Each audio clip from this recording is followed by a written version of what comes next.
চিপাঝাৰৰ শিঙিমাৰী হীৰাপাৰা ৰঘুনাথ মন্দিৰত তিনিদিনীয়া শ্ৰীমদ ভাগৱত পাঠ আৰু ভাগৱত শোভাযাত্ৰা।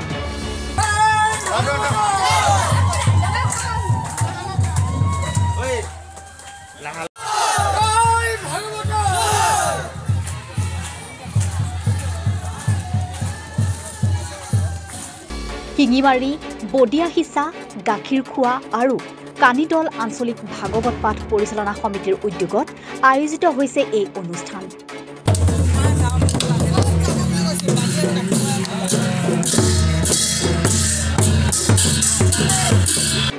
ওঠৰতম বৰ্ষৰ বাবে অনুষ্ঠিত হোৱা ধৰ্মীয় কাৰ্যসূচীত ভাগ লৈছে অগণন ভক্তই। আজিৰ এই শুভ উদ্বোধনী অনুষ্ঠানটো অতি সুন্দৰ হৈছে আৰু ইয়াৰ ৪-৫টা অঞ্চলৰ ৰাইজে একেলগে আঞ্চলিক ভিত্তিত এই ভাগৱত পাঠৰ আয়োজন কৰিছে। ইয়াত আহি অতি সুন্দৰ লাগিছে, খুব ভাল লাগিছে পৰিৱেশটো। আৰু আমাৰ সনাতন ধৰ্মৰ আটাইতকৈ মূল্যৱান গ্ৰন্থ ভাগৱতক লৈ পেলাই এটা শোভাযাত্ৰা চলিব। যি ভাগৱতৰ মানুহ শুনিলেই মানুহৰ মুক্তি পায় বুলি মানুহৰ জনবিশ্বাস আছে।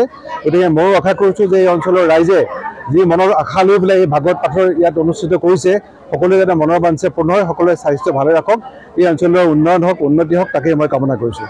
আমি এই ভাগৱতখন আমাৰ এই ৬-৭টা মন্দিৰে লগ লাগি কৰা হয়। এই অনুষ্ঠানটি আমাৰ যথেষ্ট ৰাইজৰ উপকৃত কৰিছে। ধৰ্মৰ প্ৰতি যি আসক্ত হৈছে মানুহখিনি, সেয়া আমাৰ যথেষ্ট আমি এটা ধন্য হৈছোঁ। এই অনুষ্ঠানটি আমি সফলতাৰে আমি প্ৰতি বছৰে পালন কৰিছোঁ। আজি 18 বছৰ ধৰি আমি এই অনুষ্ঠানটো পালন কৰি আহিছোঁ। ইয়াত আমাৰ সকলো ভক্তপ্ৰাণ ৰাইজে সহযোগ কৰে। সকলো মানুহৰ মনত এটা আনন্দ উৎসৱ জাগি উঠে আৰু ভক্তিৰ প্ৰাণ ভক্তৰ যিটো ভক্তি, সেই ভক্তিটো সম্পূৰ্ণ উজাৰি পালন কৰিবৰ কাৰণে ইয়াত সুবিধা পায়। সেয়ে আমি এই অনুষ্ঠানটোক অতি গুৰুত্ব সহকাৰে লৈ সকলো ৰাইজে সুন্দৰ ধুমধামেৰে পালন কৰি আহিছোঁ। আজি আমাৰ ইয়াৰ দ্বিতীয় দিনৰ তৃতীয় কাৰ্যসূচী।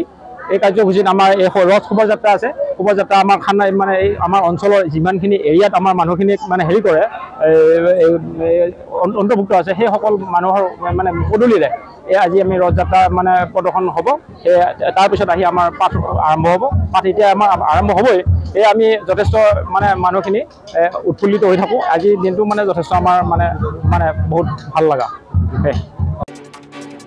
Bureau report, Republican.